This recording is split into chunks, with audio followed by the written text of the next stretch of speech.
একটা নূতন যুগ সন্ধিক্ষণে আসছে। বাংলাদেশ কিন্তু অনেক চড়াই উত্তরাই পেরিয়ে অন্য দেশে তার ভালো করছে। প্রথম আপনারা জানেন বাংলাদেশের মধ্যে বাস্কেট কেস, ভিক্ষুকের দেশ, এটা সেটা হবে।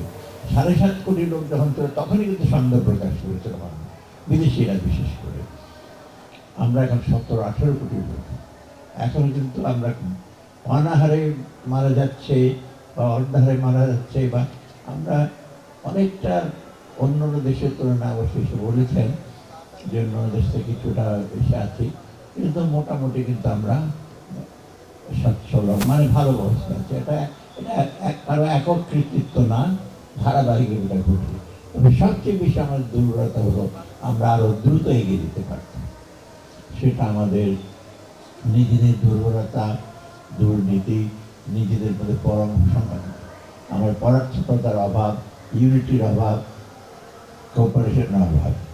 এই আমরা জুলাই, আমরা যখন সেপ্টেম্বরে আসছি আমাদের মূল উদ্দেশ্য ছিল, আমি অনেক জায়গায় বলেছি আমরা ক্ষমতা নেইনি, কিন্তু আমরা দায়িত্ব নিয়েছি। আমাদের কিছুটা দায়িত্ব দিয়েছে দেশটাকে সঠিক পথে। 12 তারিখে একটা গণভোট হচ্ছে, সেখানে কিন্তু একটা প্রশ্ন আসছে, হ্যাঁ বা না। নাটা দেওয়া হয়েছে, কিছু কিছু হয়তো দ্বিধা থাকতে পারে। তখন হার দিকে যুক্তিগুলো দেখবেন, সবগুলো যুক্তিগুলো আপনাকে হার দিকে ধাবিত করবে।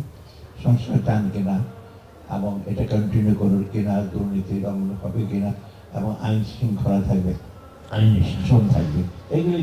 এবং এগুলো ইউনিভার্সাল মানে এটা সার্বজনীন দিক, শুধু বাংলাদেশের জন্য না, পৃথিবীর সব দেশের জন্য।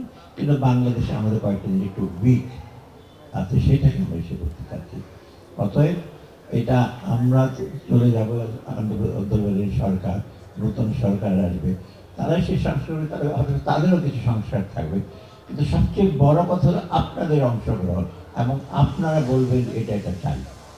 সেই সুযোগই কিন্তু ভোটের মাধ্যমে হয়তো কিছু কিছু।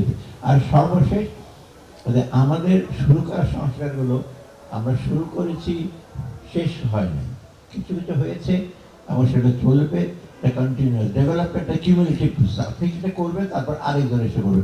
নট দ্যাট আমি একটা করলাম, ইটটা সরিয়ে দেওয়া, ইট বিল্ডিংটা ভালো না, আরেকটা করো। সেটা বাংলাদেশে ঘটেছে, তাই না? একটা কিছু বিল্ডিং করেছে বলে এই বিল্ডিংটা একেবারে খারাপ, দাও ভেঙে, সেটা কিন্তু আমার অ্যাডমিনিস্ট্রেশন হয়েছে।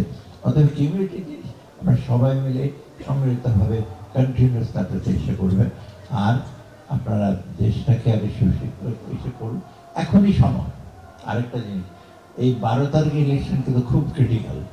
অনেক সময় অন্য ইলেকশন হয়েছে আরো, বাট এই 12 তারিখের সাথে বাংলাদেশের সঙ্গে সবচেয়ে সেটা, আমরা তো নিজেরাই চাই, বিদেশ সবাই তাকিয়ে আছে, সেই সঙ্গে গণভোটে এটাকে ওরা সংস্কার দিকে যাচ্ছে কিনা। এবং এই সংস্কারটা হলো, আর একটা ইংরেজিতে কথা, রেভলিউশন ফর দ্য বেটার। বিপ্লব বলবো না যে ভালোর কাজ না হয়, বিপ্লব না বলে আমরা তখন এনার্জি বলি, তাই না? কিন্তু এই যে জুলাই বিপ্লবটা সেটা বিপ্লব, এবং এটাকে বেশ ভালোভাবে এটাকে নিয়ে যাওয়ার, সামনে নিয়ে যাওয়ার জন্য আপনারা সবাই